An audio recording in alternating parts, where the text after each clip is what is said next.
ckay's Love and Wanting is now certified platinum in France for sales of 200,000 units. And guess what? This is the first Nigerian song to achieve this. Big ups to you, ckay. This is your song, Love and Wanting. It's really doing numbers. Good morning, good afternoon, good evening, and humble welcome to the Leicester. Tell me the hot gist of all the trending issues in Nigeria and Africa and the world at large. Please, if you're new, do it to hit the subscribe button, the bell, and also the like, and feel free to share the video on any of your social media platforms. And also don't forget to hit the notification icon so as to be notified whenever I upload new trending content. Well, as I said earlier, ckay Love and Wanting has doing very well. It's been breaking records, doing stuff Nigerian songs have never done before. I mean, setting paces. Big ups to you, ckay. That Love and Wanting is late. People in Europe have been listening to the song back to back, and it's been breaking records, been topping charts. People have been streaming the songs with their data. That's a huge one. We have this good news that Omo on Spotify, Nigeria singer ckay is huge. He even has more monthly listeners than Beyonce. Come on. ckay has more monthly listeners than Beyonce. Isn't that great? Let's clap for our brother. I love clapping for good news like this. I mean, it gives me that impetus that yes, we can. The music and entertainment industry in Nigeria, because these are the guys that be giving us joy in this country. Well, today we'll be talking a little about politics, about the Anambra election that's ongoing in Anambra State. We have 5 candidates contesting for the post. They want to become the next governor of Anambra State. Who do you think will become the next governor? Well, before we dive into politics, let's talk about music first. Ladipo, in my last video, the one I dropped yesterday, I said something about Ladipo being regarded as one of the hottest rappers in Nigeria. He's been doing very well, dropping his songs back to back. Big ups to you, Ladipo. Well, we have this good news that Ladipo's new EP got 5.2 million streams in 24 hours of release. Isn't that great? He released his EP, Province. Within 24 hours, he has 5.2 million streams. That's a huge one. Our musicians have been doing very well, putting smiles on our faces and coloring our country's image on the world map, because we have this dented image. Yeah, let's dive on into Machala, Wizkid. Wizkid has been doing very well. His Made in Lagos tour is late. It's late, and he has promised us that he'll be dropping another album, More Love, Less Ego, in 2022. Well, talking about that came out of the Big Brother Naija season 6, the Shine Your Eye edition. Sasuke, according to Sasuke, she said, "Dreamt I met Wizkid. The vibe was 100%, and we became friends almost immediately. Good morning, guys." Wow. So Sasuke is really a dreamer. But she's in the entertainment industry already, because she went to the Big Brother Naija house and she'll be signing this. She's doing very well. We have this hope and this strong belief that one day her dreams will come true. Yeah, she'll get to meet Wizkid and they will become friends. That's a huge one. Big up to you, Sasuke. We hope you and Wizkid will become friends. We know that Sasuke wants to become friends with, some milestones achieved by Made in Lagos album. Wizkid, the last album he released is the Made in Lagos album. He released it in 2020, and the album has achieved a lot. Let me give you a breakdown of the milestone he has achieved so far. Number 1 pick on UK Apple. Number 5 pick on US Apple. Charted in over 82 countries. Spawned a Hot 100 top 10 hits. Essence. 17 weeks at number 1 on first African album to debut on Spotify global album charts. Wow. Other achievement of the album Made in Lagos. Full year in the top 10 NG Apple. BB World Album Chart after a year. 16 weeks on the Billboard 200. Number 28 pick on Album 200 record. Over 1 billion streams. Number 15 picked on UK official charts. 4 weeks. Wow, these are some milestones achieved by Made in Lagos. Big ups to you, Wizkid. You'll be achieving a lot. And according to Wizkid, on the 29th of October 2021, Grammy-winning Nigerian superstar Wizkid 4th studio album Made in Lagos clocked 1 year. Yeah, that album, with all the milestones I've just mentioned, it just clocked 1 year. Since the album was released, it's produced many hits and been streamed over 1 billion times. It's also produced Africa's first number 1 top 10 hits on the Billboard Hot 100. To celebrate his milestone, Wizkid took to his Instagram page to write that, "1 year already. Thank you for riding with me. I am just very grateful for all the love and blessings. Promise not to make you wait too long for the next one. More Love, Less Ego, dropping on the last day of tour. I love you." He also announced that his next album will be titled More Love, Less Ego. He also announced that his next album will be titled More Love, Less Ego on the final date of his tour. Made in Lagos tour will end in Montreal, Canada on January 22nd, 2022. So on the 22nd of January 2022, we'll be expecting to download, to stream, and to listen to Wizkid's next album, More Love, Less Ego. We can't wait for that album. I really love the title of that album, More Love, Less Ego. We really need more love and less ego in the world right now.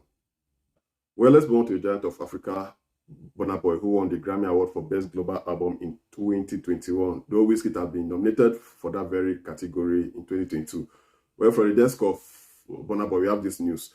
According to Burnaboy, it says, sometime next year, my dream is to make a concert happen similar to Live 8 in the biggest stadium in the UK with all or any artist, Bohemian Rhapsody, and I have been thinking we can raise millions of pounds yearly for the people of Africa if we can do this.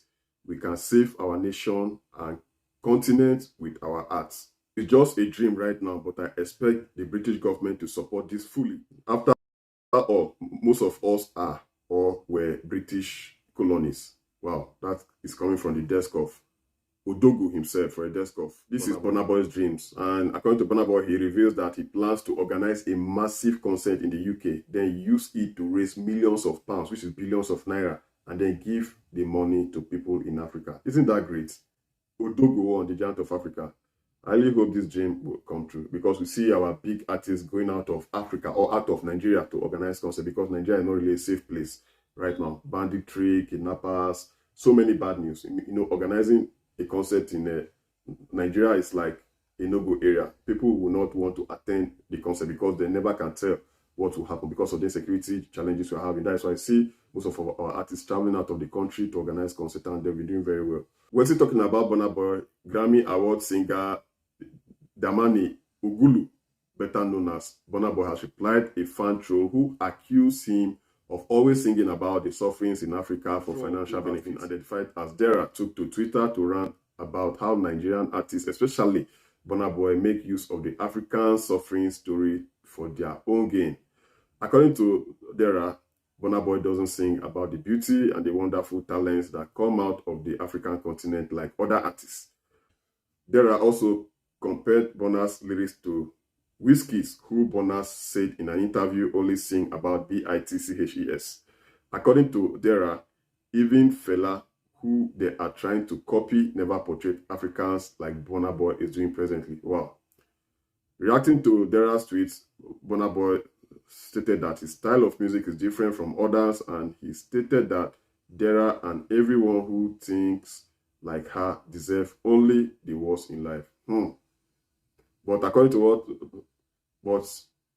to the message Burnaboy dropped, he said he's planning a concert where he'll make millions of dollars or pounds, which will translate into billions of naira, and help people in Africa. And Dara is now saying that Burnaboy is portraying more of Africans' poverty. Yeah, the problem that is happening in Africa. Otherwise, the bad side of Africa than the good side of.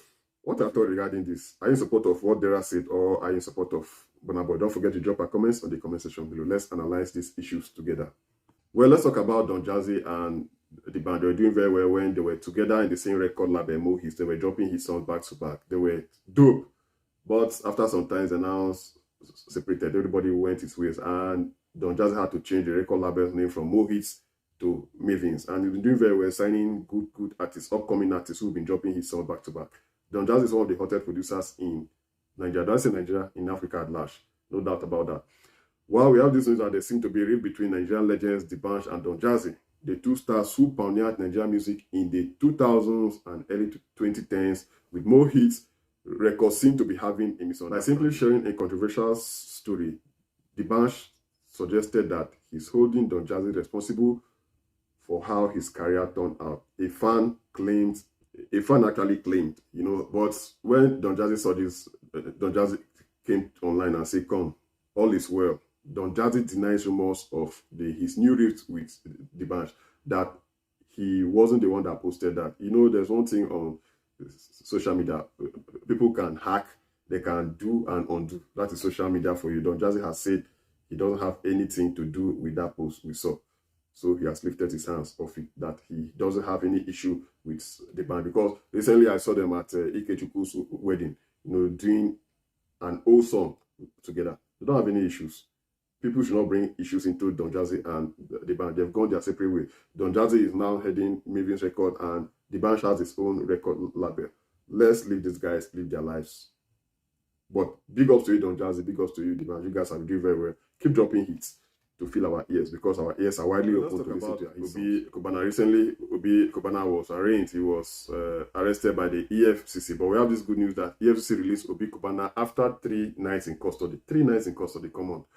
The Economic and Financial Crimes Commission, EFCC, has finally released businessman Obi Kobana. He was arrested and taken to the headquarters of the anti-graft agency Jabi Abuja on Monday, November 1, following allegations of money laundering and tax fraud. He was, however, released on Thursday evening, November 4th, after he had spent 3 days in detention undergoing interrogations. According to the spokesman of the commission, Wilson Wu-Jaren, who confirmed the release to reporters on Thursday, Kobana was allowed to go after the crack detectives of the commission completed their questioning. So Obi Kobana is now a free man. As I said, I'll be diving a little into politics. Let's go into politics, because election is happening right now in Anambra State. We have this news that Anambra goes to the polls today. Who do you think will emerge the next governor of Anambra State? We have Ifeanyi Ubah, Maduka, YP representing Accord Party, Emmanuel Andy Ubah representing APC, Valentine Ozigbo representing PDP, and Chukwuma Soludo representing ABGA. Who do you think will win this election and become the next governor of Anambra State? Well, let's talk about skit makers and comedians in the entertainment industry in Nigeria. They'll be doing very well, dropping hit skits back to back on Facebook, Twitter, Instagram, YouTube, almost all the social media platforms. They'll be doing very well, dropping skits. Recently, they were invited to visit the vice president, and one of such persons that attended was Taaooma. Taaooma reacts to the backlash he received for visiting Vice President. Taaooma has replied after being chastised online for paying a visit to Nigerian Vice President Yemi Osibanjo. Some of the country's most popular online comedians, including Josh Too Funny, were said to have paid a visit to Vice President Osibanjo, which enraged a number of social media users who question why comedians who are supposed to speak truth to power are dining with politicians.